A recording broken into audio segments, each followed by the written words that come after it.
Hello বন্ধুরা, আমি হাসনাত। তোমরা দেখছো আমার চ্যানেল ম্যাট্রিক্স বা হাসনাত। বন্ধুরা, আজকে আমরা ডাব্লিউবি কনস্টেবল, কেপি, ক্লার্কশিপ এই সমস্ত পরীক্ষার জন্য গুরুত্বপূর্ণ 10টি অঙ্ক নিয়ে আলোচনা করব। তো চলো শুরু করে আজকের ক্লাস। শুরু করার আগে বলবো, তোমরা যদি অঙ্ক শিখতে চাও বন্ধুরা, আমার চ্যাপ্টার ধরে ধরে অঙ্ক শেখার একটা ব্যাচ অলরেডি চলছে।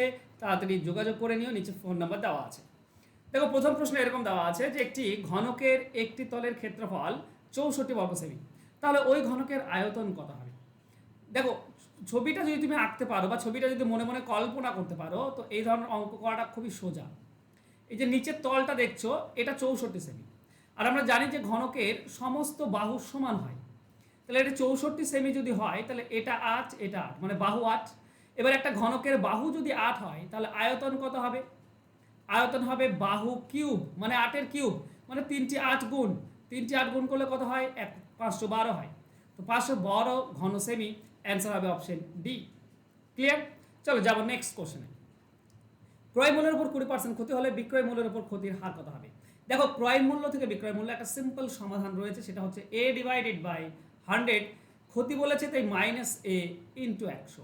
এটা করলে অ্যান্সার পাবে। এর মান 20%, জাস্ট বসাও, অ্যান্সার পেয়ে যাবে। উপরে 20, নিচে হবে 180। 100 থেকে 20 বিয়োগ 80 ইন্টু 100। 20 সঙ্গে এটা কাটলে 4, 4 দিয়ে 100 কাটলে 25%। তো এটাই হবে সঠিক উত্তর, 25%। সঠিক উত্তর হবে অপশন বি, হবে সঠিক উত্তর। এছাড়া ক্রয় মূল্যের উপর 20% ক্ষতি বলেছে, মানে ক্রয় মূল্য যদি 100 হয়, তাহলে 20 টাকা ক্ষতি, মানে বিক্রয় মূল্য 80, তাহলে লস হচ্ছে কত? 20 টাকা, তাই না? না, 120 টাকা, সরি, দাঁড়াও। বিক্রয় মূল্যের উপর কত ক্ষতি হবে? 80 টাকার উপরে কত ক্ষতি বের করতে হবে। তো 80 টাকার উপর 20 টাকা ক্ষতি, তো 80তে ক্ষতি হচ্ছে 20, 100তে কত? বাস একই জিনিস, অ্যান্সার পেয়ে যাবে। চলো নেক্সট কোশ্চেন যাব। একটি ঘনকের প্রতিটি বাহু 50% কমানো হলো। 50% কমানো মানে অর্ধেক করা হলো, তাহলে মূল ঘনক আর পরবর্তী ঘনকের ঘনফলের অনুপাত, আয়তনের অনুপাত কত হবে সেটা বের করতে বলেছে। দেখো, দুটি ঘনক আছে, ধরবো প্রথমটির বাহু 2 আর দ্বিতীয়টির বাহু অর্ধেক করে দাও, মানে 1। যার বাহু 2 তার আয়তন কত হবে? 2 এর কিউব। আর যার বাহু 1 মানে অর্ধেক, তার আয়তন কত হবে? বাহু কিউব। এই দুটি যদি তুমি আয়তন দেখো, এটা 2 এর কিউব মানে 8, 1 এর কিউব মানে 1, তো 8:1। এটাই হবে মূল ঘনক আর পরবর্তী ঘনকের আয়তন, অ্যান্সার হবে অপশন সি। চলো যাবো নেক্সট কোশ্চেনে। 665 টাকায় একটি দ্রব্য বিক্রি করলে 5% ক্ষতি হয়। দ্রব্যটি যদি 12% লাভে বিক্রি করতে হয়, তাহলে কত টাকায় বিক্রি করতে হবে? মানে মজার বিষয় এরকম, ধরো 100% তোমার ধরো দাম, তো এখন 5% ক্ষতিতে বিক্রি করছো, মানে 95%-এ বিক্রি করছো। কখন? যখন 665 টাকায় বিক্রি হয়, মানে এই 95% হচ্ছে 665। আর 12% লাভ করতে গেলে বন্ধুরা 100% দাম 112%-এ বিক্রি করতে হবে। তাহলে 95% জানা আছে কত? 665। 112%টা কত বের করতে পারলে অ্যান্সার পেয়ে যাবো আমরা। তো 665 হচ্ছে 95%, তো 95 দিয়ে ভাগ করলে 1% পাবো, আর 112 দিয়ে গুণ করলে আমরা 100% পেয়ে যাব। তো 665কে প্রথমে ভাগ করে দাও 95 দিয়ে, ঠিক আছে, 7 পাবে তোমরা।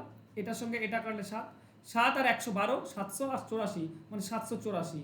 এটা হবে অ্যান্সার, অ্যান্সার হবে অপশন সি। দেখো, মজার বিষয়, তোমরাও শিখতে পারো খুব সহজ এবং সিম্পলভাবে, ঠিক আছে? আমি যেভাবে অ্যান্সার বের করে ফেলছি, তোমরাও শিখতে পারো, তোমরাও এত সহজেই অ্যান্সার বের করতে পারবে। তোমাদেরকে অঙ্ক শিখতে হবে, ঠিক আছে? ফোন নাম্বার দিয়ে দিয়েছি আমি, অঙ্ক শেখো প্লিজ, অঙ্ক শেখো। কারণ অঙ্ক তুমি না শিখে তুমি যদি পরীক্ষা হলে যাও, তাহলে আমার মনে হয় না যে তোমার খুব একটা উপকার হবে। তো সামান্য টাকা দিয়ে অঙ্ক শেখো, যাতে করে পরীক্ষায় গিয়ে যেন সেটা তুমি ডেলিভার করতে পারো। ওকে, চলো নেক্সট কোশ্চেন যাবো। 3 সেমি, 4 সেমি এবং 5 সেমি বাহু বিশিষ্ট তিনটি ঘনকের সমান আয়তন বিশিষ্ট ঘনকের বাহুর দৈর্ঘ্য কত হবে? আচ্ছা, প্রথমে একটা ঘনক দেওয়া আছে যার বাহু হচ্ছে 3, একটা ঘনক দেওয়া আছে বাহু 4, একটা ঘনক দেওয়া আছে বাহু 5। এই তিনটির যে আয়তন, সেই রকম যদি একটা বড় ঘনকের আয়তন হয়, তাহলে তার বাহুটা কত হবে? দেখো, এই তিনটির আয়তন কত? প্রথমটির বাহু 3, মানে আয়তন হবে 3 এর কিউব। দ্বিতীয়টির বাহু 4, আয়তন হবে 4 এর কিউব। তৃতীয়টির বাহু হচ্ছে 5, মানে আয়তন হবে 5 এর কিউব। যদি খেয়াল করো, এটা 3 এর কিউব মানে হচ্ছে 27, 4 এর কিউব মানে 64, 5 এর কিউব মানে 125। তুমি যদি যোগ করো তো 216 পাবে। 7 আর 4 11, 216 পাচ্ছ। 216 হচ্ছে আয়তন। তো এটার আয়তন যদি 216 হয়, বাহু কি? আচ্ছা, বাহু বের করার নিয়ম রয়েছে কিউব রুট আয়তন। কিউব রুট আয়তন মানে কিউব রুট 216। কিউব রুট মানে তিনটিতে একটা বেরিয়ে আসবে। দেখো কিউব রুট 216 মানে হচ্ছে 6 × 6 × 6, তো তিনটির জন্য একটা বেরিয়ে আসে মানে 6 বেরিয়ে আসবে, তো এটার বাহু হবে 6, অ্যান্সার হবে অপশন এ। চলো যাবো নেক্সট কোশ্চেনে। একজন ব্যক্তি একটা টেলিভিশন সেট 10% লাভে বিক্রি করেন। যদি সেটটির ক্রয় মূল্য 10% কম হতো আর বিক্রয় মূল্য 180 টাকা কম হতো, তাহলে 20% লাভ হতো। টেলিভিশনটির ক্রয় মূল্য কত? দেখো এই ধরনের অঙ্কের একটাই ফর্মুলা আমি ইউজ করে থাকি এবং একভাবেই আমি তোমাদেরকে শিখিয়ে থাকি, সেটা খুবই সিম্পল নিয়ম। কি না, প্রথমে ধরে নাও যে 100x ছিল দাম, এটাই বের করতে হবে। 10% যদি লাভে বিক্রি করো তাহলে 110x এ বিক্রি হয়েছে। এখন কি হয়েছে, নতুন দাম কি, নতুন ক্রয় মূল্য হচ্ছে 10% দাম কম, মানে এটা থেকে 10% কমিয়ে দাও, নতুন ক্রয় মূল্য হচ্ছে 90x। আর বিক্রয় মূল্য 180 টাকা কমিয়ে দাও, 110x ছিল, এখান থেকে 180 টাকা কমিয়ে দাও, এটা নতুন বিক্রয় মূল্য। তাহলে লাভ হয়েছে কত? 20%। এই যে নতুন আমার ক্রয় মূল্য, এর যদি 120% বের করি আমি, তাহলে আমি বিক্রয় মূল্য পাই, মানে এটা পাবো, তাই না? কোনো কিছুর 20% লাভ মানে 120%-এ বিক্রি হয়েছে। তো 90x-এ কিনেছি, 120%-এ বিক্রি করছি, 120%টা বের করে নাও, সেটাই তো বিক্রয় মূল্য, বিক্রি করছি। চলো এখানে দেখো দুটি শূন্য উপরে, নিচে দুটি শূন্য কেটে দাও। 12 × 9 = 108 x সমান এদিকে আছে 110x মাইনাস 180। 110x যদি এদিকে নিয়ে চলে এসে তো বিয়োগ হয়ে যায়, 108 বাদ গেলে -2x পড়ে থাকবে, সমান হচ্ছে -180। -2 আর -180 কাটলে 90, তাহলে x এর ভ্যালু হচ্ছে 90। এখন x এর ভ্যালু যদি 90 হয়, তো আমি প্রথমে ধরেছিলাম 100x দাম, তাহলে 100 × 90, তার মানে 90 এর পর দুটি শূন্য, অর্থাৎ 9000 টাকা। অ্যান্সার হবে অপশন ডি। ক্লিয়ার? দেখো খুব বেশি কঠিন নয়, এই ধরনের অঙ্ক সমাধান তুমি ইজিলি করতে পারবে একটু প্র্যাকটিসের মাধ্যমে। তো প্লিজ একটু প্র্যাকটিস করো অঙ্ক। চলো নেক্সট কোশ্চেনে যাব। একটি ঘরের দৈর্ঘ্য, প্রস্থ এবং উচ্চতা যথাক্রমে 12, 9 এবং 8 মিটার। ঘরটি বৃহত্তম যে রড স্থাপন করা যাবে, তার মানে একটা আয়ত ঘনকের কথা বলা হয়েছে, তাই না? একটা আয়ত ঘনকের কথা বলা হয়েছে, যার দৈর্ঘ্য 12, আচ্ছা এভাবে যোগ করে দাও, দৈর্ঘ্য 12, প্রস্থ হচ্ছে 9, উচ্চতা হচ্ছে 8। যে তোমার আঁকা যাবে, যে রডটি রাখা যাবে, সেটা হচ্ছে কি বলতো, কোনাকুনি। এই উপরের কোনা থেকে নিচের কোনাকুনি এই বড় রডটা রাখা যাবে, মানে আমাকে বের করতে হবে কৌণিক কৌণিক বিন্দু দুটির যোগফল, মানে কর্ণ বের করতে হবে। আচ্ছা কর্ণ বের করার নিয়ম কি? কর্ণ বের করার নিয়ম হচ্ছে রুট দৈর্ঘ্য স্কোয়ার প্লাস প্রস্থ স্কোয়ার প্লাস উচ্চতা স্কোয়ার, তার মানে রুট হবে 144 প্লাস 81 প্লাস 64, যোগ করলে হচ্ছে 289, 289 রুট করলে 17, এটাই হচ্ছে অ্যান্সার। তো অ্যান্সার হবে 17। সব থেকে বড় যে রডটা রাখা যাবে সেটা হচ্ছে 17 মিটারের।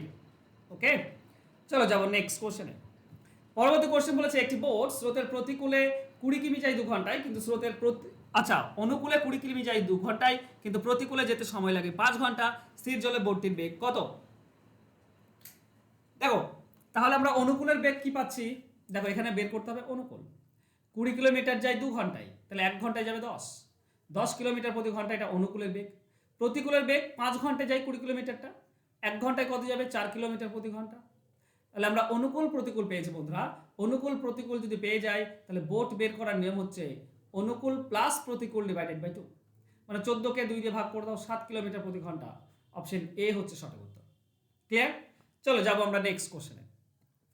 একজন তার বেসিক পেয়ের 165% অনুদান পায়, মানে তার বেসিক পে হচ্ছে 100%, কিন্তু ওই 100%-এর 165% অনুদান ইনসেন্টিভ পায়। তার মোট বেতন 42,400 টাকা হলে বেসিক পে কত? তাহলে দুটো জিনিস, একটা হচ্ছে বেসিক, ঠিক আছে, একটা হচ্ছে বেসিক পে প্লাস ইনসেন্টিভ, ঠিক আছে। বেসিক পে প্লাস ইনসেন্টিভ সমান হচ্ছে কি বেতন। দেখো বেসিক পে আমরা 100% ধরবো, তাহলে ইনসেন্টিভ হবে 165%, সমান বেতন হবে কত? এই 42,400।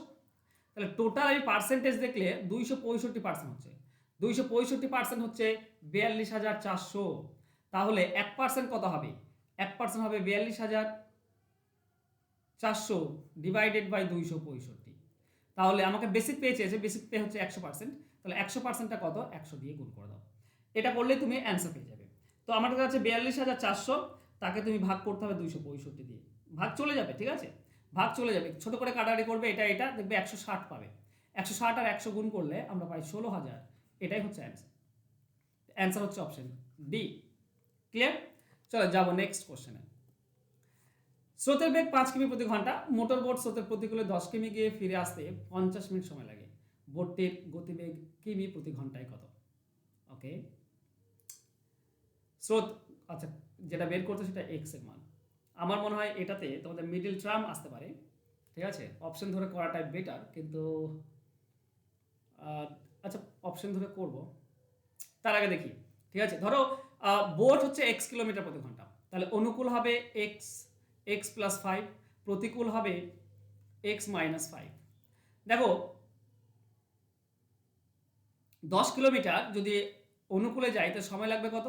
এক্স, 10 কিলোমিটারকে এক্স প্লাস ফাইভ দিয়ে ভাগ, প্রতিকূলে যেতে সময় লাগবে এক্সকে 10কে এক্স মাইনাস ফাইভ দিয়ে ভাগ, এই দুটি সময় সমান হচ্ছে 50 মিনিট। 50 মিনিটকে তুমি 60 দিয়ে ভাগ করে দাও, গুণ পেয়ে যাবে। এখন শূন্য সঙ্গে শূন্য কাটো, 5 দিয়ে তুমি 10 কাটলে 2, এই 10 কাটলে 2, দুই পক্ষ কাটতে হবে, মাঝে প্লাস আছে, 2 যদি তুমি কমন নাও তাহলে তুমি পাচ্ছ 1 divided by x plus five প্লাস 1 divided by x minus five সমান হচ্ছে 1/6। এই 2 এদিকে নিচে চলে আসবে, মানে হয়ে যাবে 1/12। এটা এই নিচে এই যে 2টা আছে এটা আমি ওদিকে নিয়ে চলে গেলাম, ঠিক আছে, তো নিচে গুণ হয়ে গেলে 1/12 হয়ে যাবে। এখন এটা লসাগু করলে তুমি এ স্কোয়ার মাইনাস বি স্কোয়ার এটা পাচ্ছ, উপরে প্লাসের জন্য মাইনাসও থাকবে এক্স মাইনাস ফাইভ প্লাস মাইনাসের জন্য প্লাসটা যাবে উপরে x plus five minus five plus five কেটে যাবে। আচ্ছা মিডল টার্ম আসছে, উপরে হচ্ছে 2x, এটা হচ্ছে কত 1/12। ওকে, উপরে পাচ্ছ 2x, নিচে হচ্ছে এক্স স্কোয়ার মাইনাস 25 সমান সমান 1/12, কোনাকুনি গুণ করলে আমরা পাই এক্স স্কোয়ার মাইনাস 25 সমান সমান 24x।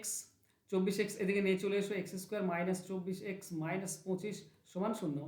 এখানে মাইনাস যেটা আসবে সেটাই, এটা 25 একে 25, ঠিক আছে, তো x square minus 25x plus x minus 25 সমান 0। এখানে মাইনাসে এক্স যেটাই থাকবে সেটাই অ্যান্সার ধরে নেবে, মানে এক্স এর মান 25, এটাই আমাদের অ্যান্সার হবে। অ্যান্সার হবে অপশন ডি। আমি বড় করে করলাম কারণ আমি শর্টকাট করতে গেলে অপশন ধরে করতে হয়, এই ধরনের অঙ্ক শর্টকাটে করতে গেলে অপশন ধরে করতে হয়। আমি আবার অপশন ধরেও তোমাদেরকে করিয়ে দেখে দিই, ঠিক আছে। ধরো 25 যদি আমি নিতাম তাহলে বোট হচ্ছে 5, নৌকা হচ্ছে 25, অনুকূল হবে 30 আর প্রতিকূল হবে 25 থেকে 5 বিয়োগ 20। তাহলে 10 কিলোমিটার 30 কিমি বেগে গেলে কত সময় লাগবে? 30 দিয়ে ভাগ, তার মানে 1/3 ঘন্টা, 1/3 ঘন্টা মানে 1/3 ঘন্টা মানে 20 মিনিট। আর একটা 10 কিলোমিটার 20 কিমি বেগে গেলে 20 দিয়ে ভাগ, তার মানে লাগবে 1/2 ঘন্টা, 1/2 ঘন্টা মানে 1/2 ঘন্টা মানে হাফ, 1/2 ঘন্টা হাফ ঘন্টা মানে 30 মিনিট। তাহলে মোট কত লাগলো? 20 মিনিট আর 30 মিনিট 50 মিনিট, অ্যান্সার হয়ে গেল, ঠিক আছে। তো অপশন ধরে করলে বেশি সোজা। বন্ধুরা তোমরা যদি অঙ্ক শিখতে চাও তাহলে আমার পেড ব্যাচে ভর্তি হতে পারো। তোমাদেরকে বারবার বলছি এখানে লাইভ ক্লাস করানো হয় গুগল মিটে, এছাড়া রেকর্ডেড ক্লাস থাকে, পিডিএফ ফাইল থাকে, 6 মাসের কোর্স 299 টাকা দিয়ে সমস্ত চ্যাপ্টার অঙ্ক শিখতে পারবে। ফোন নাম্বার নিচে দেওয়া আছে, জাস্ট যোগাযোগ করে নিও তোমরা যদি অঙ্ক শিখতে চাও। ডাব্লিউপি ব্যাচ কিন্তু চলছে। ওকে, থ্যাংক ইউ সো মাচ বন্ধুরা আজকে আমার সঙ্গে জুড়ে থাকার জন্য। দেখা হচ্ছে নেক্সট ক্লাসে, ততক্ষণ ভালো থেকো, সুস্থ থেকো, ধন্যবাদ।